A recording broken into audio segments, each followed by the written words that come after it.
Hey everybody, it's Paul from Alexandria Knife Sharpen and Laser Engraving. So I'm starting the knife laser engraving job for a wedding. This is for 6 groomsmen knives. They are really nice Japanese knives. We decided instead of engraving on the knife, we're going to put it on the end cap right here. It's just going to be initials. That always creates a challenge whenever you're laser engraving. As you guys have probably seen in lots of my videos, I've built all kinds of different jigs and things that I have. Okay, sorry about the disruption there. I had a customer picking up. It's Saturday and it's a big drop-off day and pickup day for me. So you never know when someone's going to knock on the door. As I was saying, to do knife engravings, the one thing you'll realize is depending on where it's being engraved on, you might have to build and support and make all kinds of different things to support that knife while it's being engraved. Well, this is an interesting one because of the fact that we're doing it on the end. We have 2 things we have to do. One, we have to be able to focus the laser on this, and we have to support this some way under the laser. So I have to get a focal length here. And then as you guys have seen many times, I like to offset mine by 4 degrees, which gives you a nice darker black engraving, but it doesn't cut quite as deep. To do that, I have to be able to raise this at least 259 millimeters above this edge. So one of my favorite go-tos is usually this flexible fixture. I have 2 of them. You can put things into them and then lock them down with this arm, and it holds things really well. The problem though, you can see how high this is, and when I put this on top of the ComMarker or my X tool, it had the knife too high up and I couldn't get the 259 millimeters I need. I couldn't even get, I was 1 millimeter shy of actually being in focus. So unfortunately, these, which are my standard go-to fixture a lot for doing knife engravings, are not going to work. And then my other one that I use a lot, this is when I'm doing something on a flat side. I attach the knife to here, it gets the handle up and away, and this one works really great. But I needed to come up with a solution for these to be able to put it on the end. So what I use for that, this is an old drill press vise. I actually do have a drill press, but it's not, it's up in my attic storage. I don't really need it that often, so I don't keep it here out all the time. So what I've decided to do is I'm going to take each one of these out, position them in here. Now these are 2 little pieces of foam. If you've seen my other videos, I did a video on making kneeling pads, customized engraved kneeling pads. These are leftover parts from that project. And the nice thing is I found that I can use the pieces a lot of times to protect stuff. And I'm going to use them in between this vise to clamp this knife in place and get it nice and vertical. And then the next thing I'm going to do is I'm going to use a level to be sure that I'm straight. And we should be fairly close this way. Yeah, and that's perfect. So we are straight on, up and down. We're in focus. We're exactly where we need to be. So now all I have to do is focus this machine, add the 4 millimeters of offset to it so that I get the type of burn I want, and we should be good to go.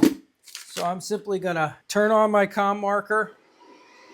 So right here, I'm gonna bring you in closer. You'll see I have a little step stool here. When I put the extra riser on here, the ComMarker comes with an additional riser base that you can add if you need that extra height. And in this situation, we definitely need it. So I have mine on here. The other thing I have to do is I have to use a little step stool though when I do that, because I can't see the top of my laser. All right, so you see that little red dot right there? That is my focus dot. So the first thing I have to do is just line this up anywhere on here, as long as it's level, which it is. I can now hit this autofocus button and the laser will autofocus. right on that dot. Now I'm going to go into my manual here, and you'll see here I'm at 255, which is my proper focal distance, but I'm going to raise this 4 degrees by hand. So I'm going to turn this hand crank until this goes all the way up to 259.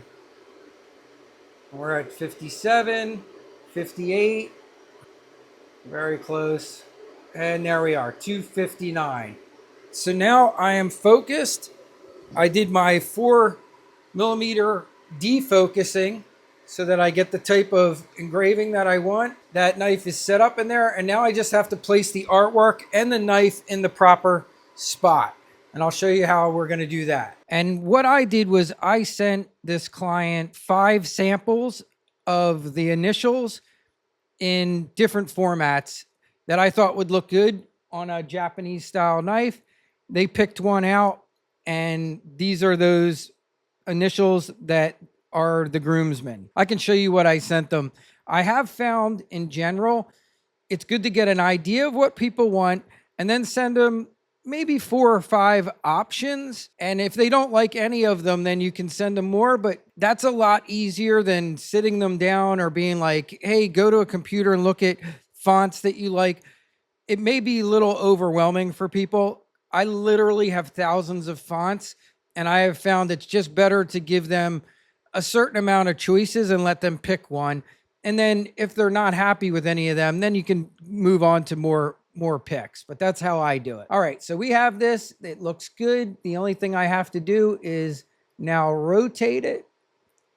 And I am now going to align it on the laser.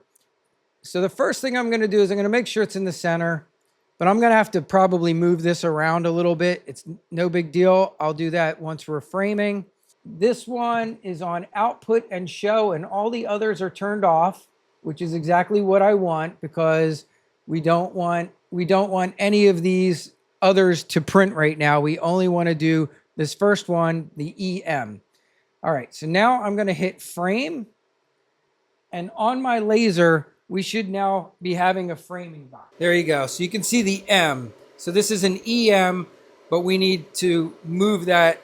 I need to move it over, but we're almost perfectly in the middle. So that's good. So I'm going to go over the computer and just adjust it by using the shift key and the arrow keys on the keyboard. I might go a tiny bit bigger in size, but I'm going to try and keep them also all consistently around the same size. So as I click on this, we can see its width is 8, its height is 14. But remember, we're inverted. So our width is which is actually the height. So the 14 is the Y. So I'm going to change this. Let's see what 16 looks like. So this is actually showing me the lettering. You can see the little EM. I'll show you some of the other options. Another one is called hull. And hull is like an outline or trace of where that engraving is going to be. And you can see how that can be also really good for lining things up. And that looks really good to me. I'll show you the last one. The last one is contour. And it's kind of similar. There's our letters. I showed you that already. I forgot. The other one is bounds. And bounds is just a square. It just makes a square block. So it's a little less detail. But you can see we're right where we want to be. So I'm good. All right, so we're going to get started with this first knife. Okay, so I have to put my settings in here, which is very important. I just realized that was not in here, so we need to go to our library. We want a defocused 4mm black mark. We're going to hit assign, and I'm just going to double check this and make sure it all looks good. We'll probably do 2 passes. but I'm going to have it set for 1 for right now. And I'm good with everything I'm seeing here. Okay, that's good. So I'm now going to hit back to laser. I'm going to hit start. And once I click start here, we're underway.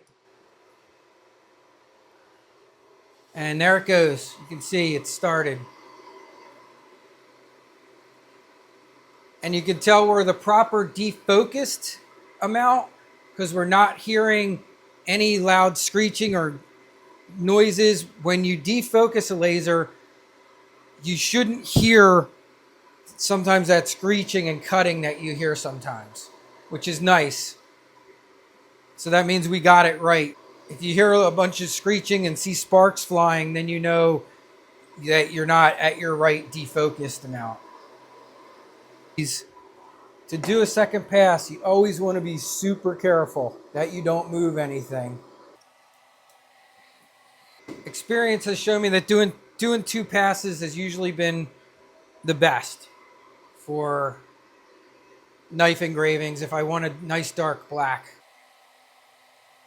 Now, the only hard part of this job is that I'm going to have to do that focus measuring and laser engraving for each one of the knives because I can't be exactly precise with this jig without measuring every time. Some jigs are nice because you can put, the next one in at exactly the same spot and you're good to go. This one is just going to, each one I'm going to have to measure and do them individually. All right, we're done. Let's pull it out and see. Yeah, now look at that. Perfect. Exactly what I wanted. Clean it off a little bit. All right, 1 down, 5 to go. I quickly go to the next knife with having to do as little adjustments as possible. The next engraving is going to be DS. So what I'm going to do, I'm going to click on DS. I'm going to change my width to the 16 degrees or 16 millimeters. Sorry. I think I say that a lot by mistake. Also want to rotate it. You can turn it by hand, but one of the easiest ways to do it is to come up here and just go rotate 90 clockwise, and then it gets it spot on. I'm going to come over and place it as close to the last one as I could. So that's going to put me in really just about the perfect spot. Sometimes it helps to zoom in here. I'm going to click on, okay, so here's my red one. I'm going to move it out of the way and over into the done pile. And just so I know that it's done, I am going to turn off its output. And now it's dimmed and it's over here in my done pile. Now we're coming back to our new engraving. We're going to turn output on so we can see it. And that's how I do this as quickly as possible. I'm just going to do my framing to make sure that we are where we want to be. And I got to come in here and check my settings again. You can see our settings are off. I should have uniformly done these at one time. I didn't do it. So I'm just going to come in here, go to my library, sign. All right, we're good there. There we go. Framing. Contour, let's see where we're at. So you can see sometimes it's a little bit easier to line with the box than necessarily the lettering look where you can see, but it's nice to have these, 3 different options in Lightburn to align your engraving. We're on to our 4th knife here, which is DS. Double checking DS, just making sure I don't want a double of something. That would be terrible because then I would be having to be buying another knife. So I should have CZ and JJ left. And that's what I got on my computer. CZ and JJ left. We're good to go. I'm hitting start. All right, so here's the finished job, and you can see how great they came out, exactly the way I wanted. I will say this, the ComMarker B6 has truly become one of my absolute favorite lasers in my shop. When I reviewed this not long ago, I mentioned how I wish this had been around when I very first wanted to get into laser engraving. It is a fantastic price, and it just is a workhorse when it comes to doing metal engravings. I'll leave a link in the description for anyone who's interested. And I do have a discount code for our followers as well if you're interested in picking up a ComMarker laser.